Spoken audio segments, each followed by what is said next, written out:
Fala pessoal, eu sou o Diego Souza, esse é o nosso canal Falando de Flu e no vídeo de hoje a gente vai trazer muitas informações sobre o Fluminense, né?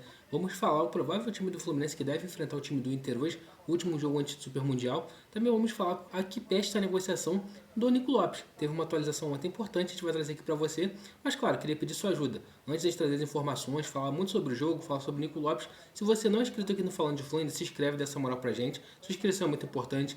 Deixa seu like aqui, porque quando você deixa o like, o YouTube entende que esse conteúdo é relevante, vai entregar para cada vez mais tricolores e você nos ajuda a chegar mais longe. Também tem duas opções aqui.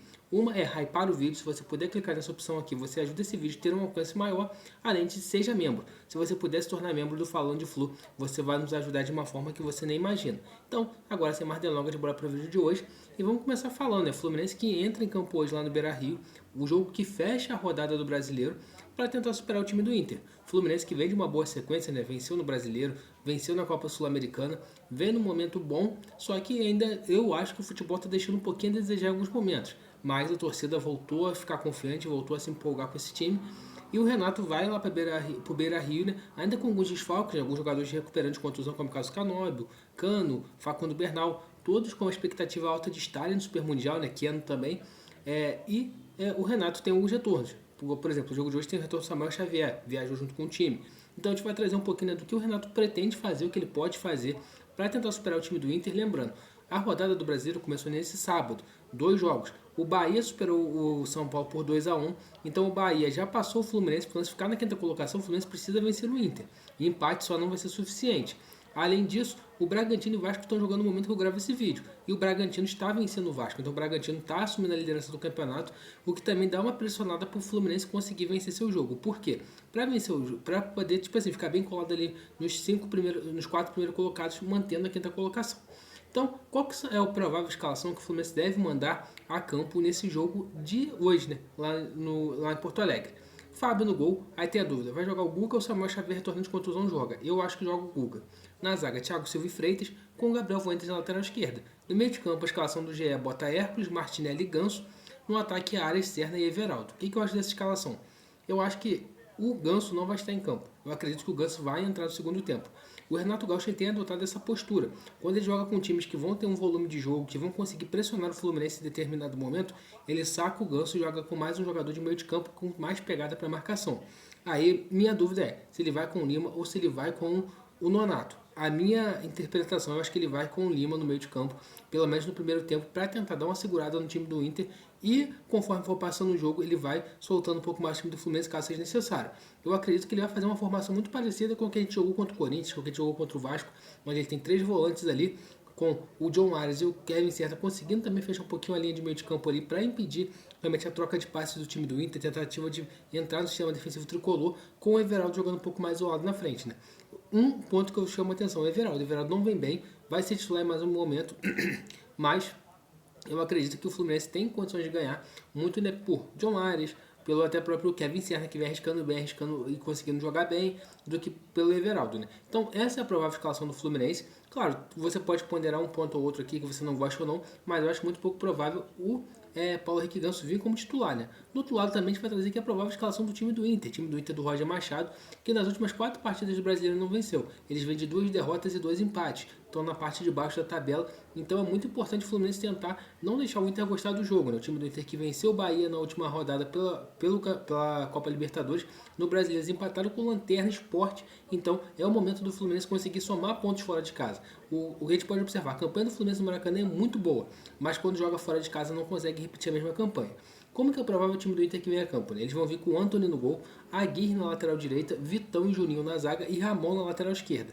Fernando e Thiago Maia como volante, Alan Patrick na meia e no ataque Gustavo Prado ou Vitinho, Wesley e Borré. Então esse é o provável time do Inter, é um time muito bom também, né? O time do Roger Machado que iniciou o ano como uma grande sensação, o time a ser batido, tudo mais, e agora caiu de produção. Isso eu até acredito como algo natural, né? Nenhum time vai conseguir ficar voando a temporada inteira. Só que como a gente falou, os últimos jogos do Fluminense são jogos de vitória, enquanto os jogos do Inter são jogos de derrota. Então o que acontece? O Fluminense precisa, de certa forma, tentar vencer esse jogo, porque no início do ano, uma das metas que o Fluminense tinha era conseguir fazer 20 pontos até a paralisação para o Super Mundial. O Fluminense está muito próximo disso. Vencendo esse jogo, chega aos 20 pontos. Se não vencer, perder, fica com 17. E se empatar, fica com 18. A gente olhando para o cenário de campeonato, o Fluminense conseguiu um empate dentro do Beira-Rio, que não tem um histórico bom lá, é um resultado bom. Chega a 18 pontos, não vai bater os 20, mas fica muito próximo ali dos 20, com um jogo a menos ainda, né? Porque o jogo contra o Ceará foi adiado, o jogo da próxima rodada. Então a gente analisa dessa forma. Como que vem a sequência do Fluminense? É um Fluminense que vem de uma derrota, um empate e uma vitória. O Fluminense perdeu para o Atlético Mineiro, empatou com o Juventude e venceu o Vasco. E agora vai tentar vencer o Inter lá no Beira-Rio. Eu sei que é muito difícil, mas a gente tem que torcer para que o Renato Gaúcho, né, consiga, dentro da sua estratégia de jogo, fazer esse time jogar bola e conseguir sim vencer o time do Inter, que para mim não é mais uma surpresa. Uma semana atrás eu acharia que se o Fluminense vencesse o Inter no Beira-Rio seria uma surpresa. Mas olha como que uma semana muda. O time fez um bom jogo contra o Vasco, fez um jogo pro Gás contra o Once Caldas, então dá uma mudança na confiança, na forma do grupo jogar. E também tive muita cobrança interna dos jogadores entre eles mesmos, querendo superar, querendo jogar melhor e estar vencendo as partidas. Então por isso que eu acredito que a gente pode até arrancar um empate, até quem sabe uma vitória lá no Beira-Rio, mas não vai ser, não ter vida fácil. E também para a gente estar falando outro assunto desse vídeo, que não tem nada a ver com o pré-jogo, é sobre o Nico Lopes. Na sexta-feira, né, para ser mais preciso, saiu a notícia, né, no início da manhã ali, né, que o Fluminense tinha interesse no Nico Lopes e que falaram de valores e tudo mais. No final da tarde de sexta surgiu a notícia que a proposta do Nico Lopes havia sido recusada. Até eu achei um pouco estranho, né, mas a gente publicou aqui a notícia e tudo mais, né, que a proposta pelo Nico Lopes tinha sido recusada. E hoje teve uma nova atualização nesse caso do Nico Lopes. Qual que foi a atualização? O staff do jogador e o jogador gostaram da proposta do Fluminense. O que pode ter acontecido? Talvez o Nacional falou que não ia vender e tal. Por quê? O Nico Lopes, ele joga no Nacional do Uruguai. Uma proposta para ele jogar no Fluminense, num time que vai jogar o Super Mundial. Ele não gostar da proposta, talvez a proposta financeiramente não fosse satisfatória para ele, mas pelo que está dando a entender, parece que é sim satisfatória. E além disso, também tem um outro ponto que a gente precisa frisar, que é o ponto que o Nico Lopes é um pedido do Renato Gaúcho. Parece que é o Renato Gaúcho que pediu o jogador. Lembrando, o Renato Gaúcho viu o Nico Lopes muito de perto jogando no Inter, né? Quando o Renato era treinador do Grêmio, tinha o Nico Lopes no Inter. Então, o Nico Lopes é um jogador que ele joga em duas posições, ele pode jogar tanto pela ponta direita como de centroavante, só que quando a gente analisa o histórico, ele tem 31 anos de idade, eu acho que ele chega muito mais para brigar pela reserva com o Everaldo do que para desbancar realmente o Germancano. Quando a gente olha os números dele nessa temporada atual, tem 19 partidas e 11 gols, os números são bons, mas lembrando, jogando no Campeonato Uruguaio. O La Vega, por exemplo, jogou no Campeonato Uruguai, era sensação de destaque, chegou a jogar na seleção sul-americana sub-20 pelo Uruguai, foi um dos melhores jogadores, chegou a ser convocado para a seleção principal do Uruguai e hoje ele não está sendo nem relacionado para os jogos do Fluminense. Outro também que não está na seleção apenas porque brigou com o treinador, que também está aqui no Fluminense, que é da seleção uruguaia, é o Canobi. A gente vê também, né, como que é a deficiência técnica que o Canobi tem. Então não quer dizer nada que o Nico Lopes, por ter feito 11 gols lá, que ele vai chegar aqui e vai arrebentar. Mas claro, quando ele jogou no Inter, ele jogou muito bem, foi em 2018. Teve uma boa passagem também pelo Tigres do México. Depois, quando ele jogou em outro time, acho que foi o Leão, ele já não foi tão bem. Então vamos aguardar para ver como que vai, se o Nico Lopes chegar, como que ele vai chegar. Eu acredito que essa negociação com o Nico Lopes talvez já esteja um pouco mais avançada do que está sendo noticiado. Por quê? A janela abre amanhã, dia 1º de junho, e fecha dia 10 de junho. Se o Fluminense não tiver coisas bem encaminhadas com alguns jogadores, igual o Mário prometeu, 3 reforços, talvez para o Super Mundial, se não der para o Super Mundial no meio do ano, o Fluminense não contrata ninguém. Por quê? Você tem que fechar a contratação, trocar documentos com o clube, escrever o jogador para poder escrever o jogador no Super Mundial. Então eu acredito que esse trâmite tem que ser muito rápido. Então se você ainda tiver que negociar e fazer proposta, contra proposta, não vai dar tempo. Então por isso que eu acho que talvez essa negociação com o Nico Lopes pode estar um pouco mais avançada do que a gente imagina.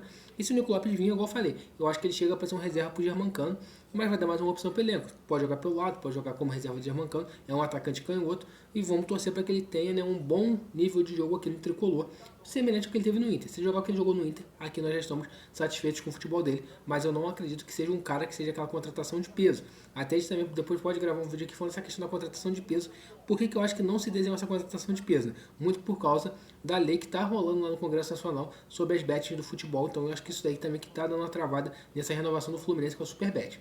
Mas então pessoal, esse é o vídeo hoje. Se você gostou, queria te pedir, deixa seu like aqui, é muito importante seu like. Se inscreve aqui no canal Falando de Flu. A gente quer chegar aos 13 mil inscritos, então sua inscrição aqui é muito importante. Também, se você puder, se tornar membro aqui do canal, você nos ajuda muito. E também tem a opção aqui, hypar o vídeo. Se você puder clicar nessa opção, hypar o vídeo, você nos ajuda também de uma forma muito grande, fazendo esse vídeo ter um alcance maior. É mesmo que você se tornasse membro, se clicar aqui em hypar o vídeo. Então dá essa moral pra gente aí.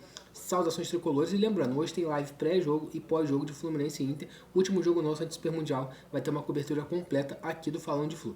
Saudações tricolores e até a próxima.